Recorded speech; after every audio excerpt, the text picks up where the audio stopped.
Hi guys, here from Pax Europiana about Austrian politics and why I'm so against the current direction it's going.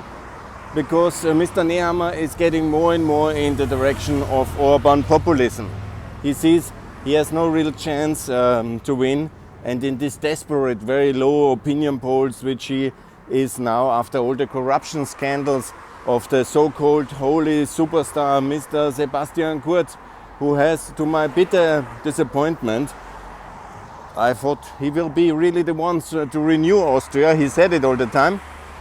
He was deep into Russian pockets, and his campaign was funded by Russia, and Repaska, Firtash and all these people, and Sigi Wolf and Leitl and Schüssel and all these people have manipulated us. And Nehammer is their successor.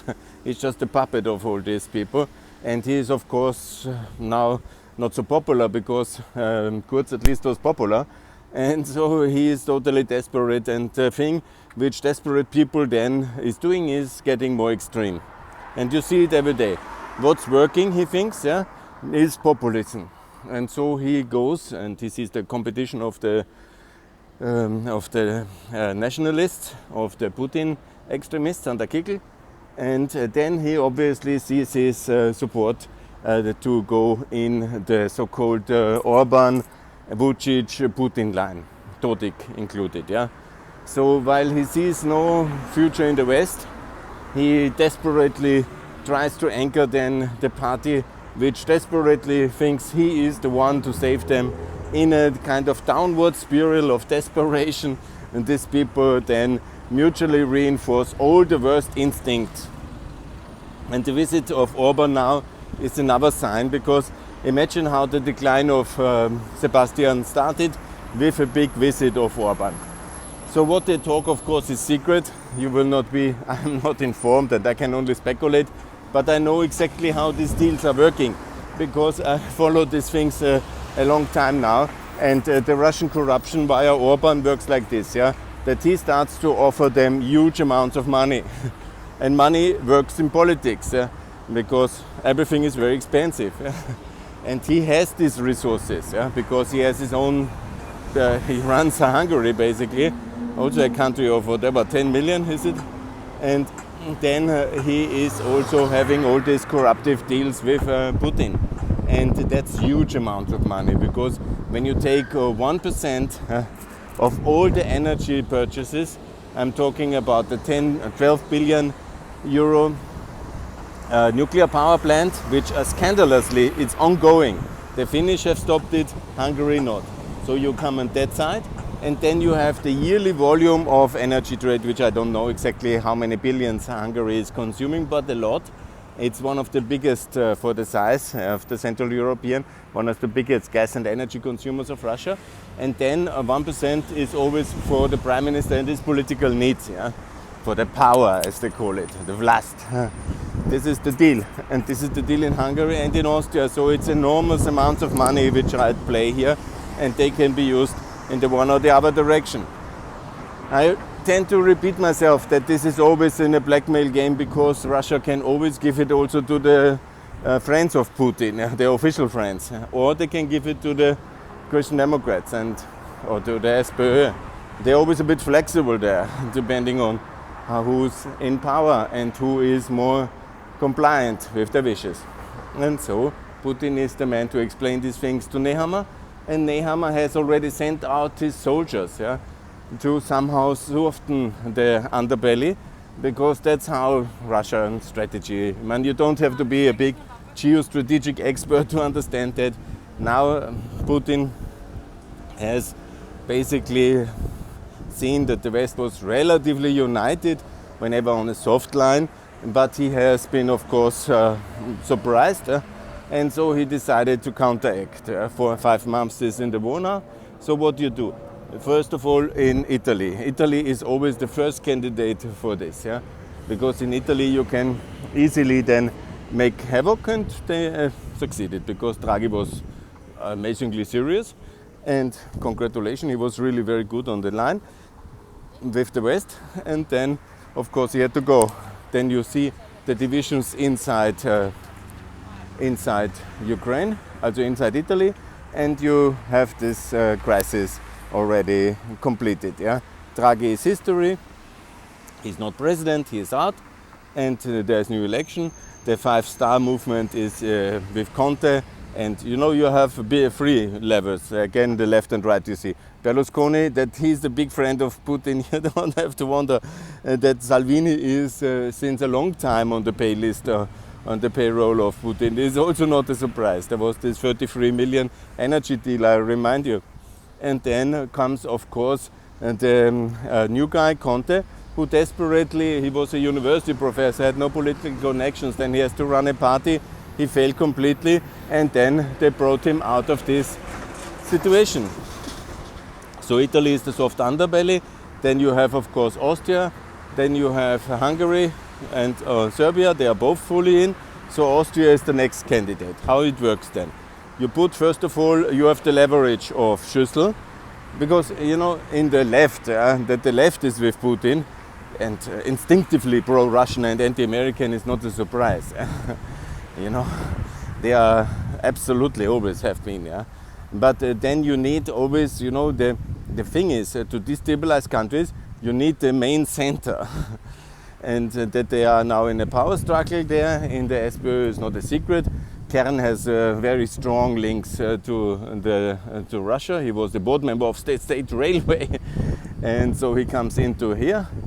And there's a lot of moneyed, kind of semi-aristocratic corporate business leaders with a lot of links to Russia in the SPÖ.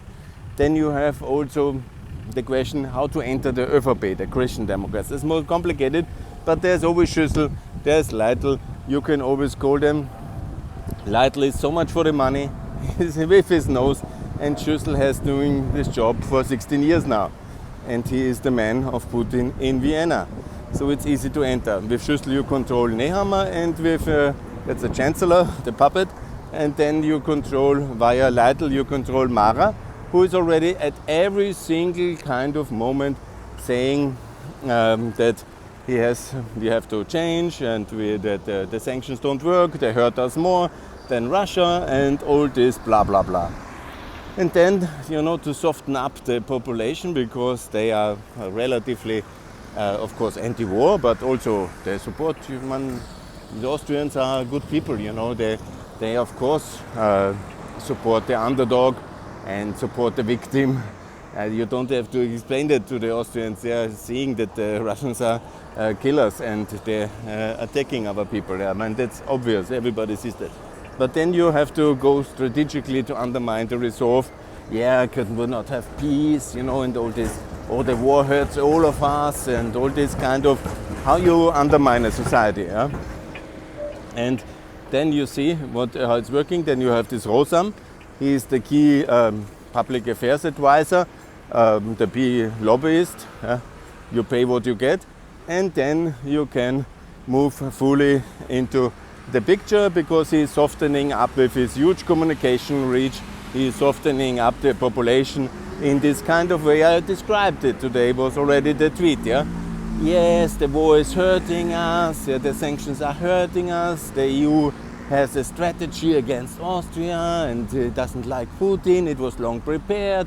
And then you enter this fray of conspiracy theory, of this kind of softening up the population for a shift of Austria towards the east.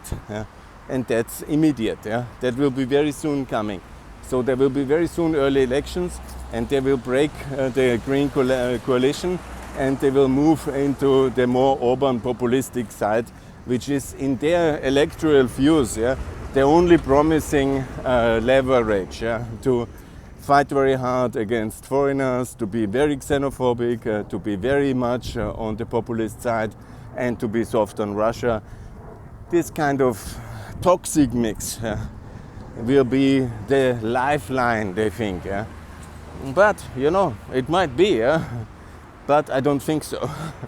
Times have changed from 2016, and also the people are smarter than one thinks, with this kind of primitive anti-foreigner populism and this hatred, conspiracy, pro-Putin, breeding kind of anti-American, xenophobic, populist, protectionist, or anti-capitalist kind of. It's so primitive. It's so disgusting. And the more they go there, the more harder I will work against them. I promise that. Because I promise that very clearly. I will raise this NATO issue. I will be their bad ghost in the night. I will tweet as much as I can. Because this is all very much against what Alois Mock has taught us. Yeah? And this is all against Christian democracy. This is against liberalism, and this is against Ronald Reagan and Maggie Thatcher conservatism. Yeah? They are all on the treasonable line. They have crossed it long ago, I think so. They went to the Russians, and who takes money from Russia is certainly no conservative in Europe. Is certainly no Christian Democrat. Is certainly no liberal. Is certainly no libertarian. Yeah? Is a traitor. A traitor, if you want to hear it in German, Verräter on the movement, on the people, on Europe, against everything we ever stood for. And if they take the money and run, fine for them. Respect. Cool guys in the money. But don't be in the party and don't be in the public positions. Yeah? Because you will be chased out of that for your high treason. If you think you can make an Orban state here or a Vucic-Putin alliance, you will have certainly not the right to do that. And it's out of any question that you can claim to be a Christian Democrat, a conservative or a liberal if you hang out with Putin, Orban and Vucic and betray Europe every day again. That's outrageous. That's heinous. Anyhow, no, I don't have any understanding for such policy. Understanding, I understand, your money matters. Yeah? Votes matters, yeah? I understand this very narrow, egocentric kind of basic motivation. Yeah, I understand that. But I don't respect it and I will not let it stand. At least the people who listen to me for 12 minutes 30, they will know that this is utterly unacceptable, disgraceful and dishonorable behavior of people taking money from an enemy power and then betraying all our values and then claiming to do it for us. They do it for them, you know, because they're desperately clinging on to their position, to their votes and to their incomes, and then they think they can do everything. And I'm really upset about that.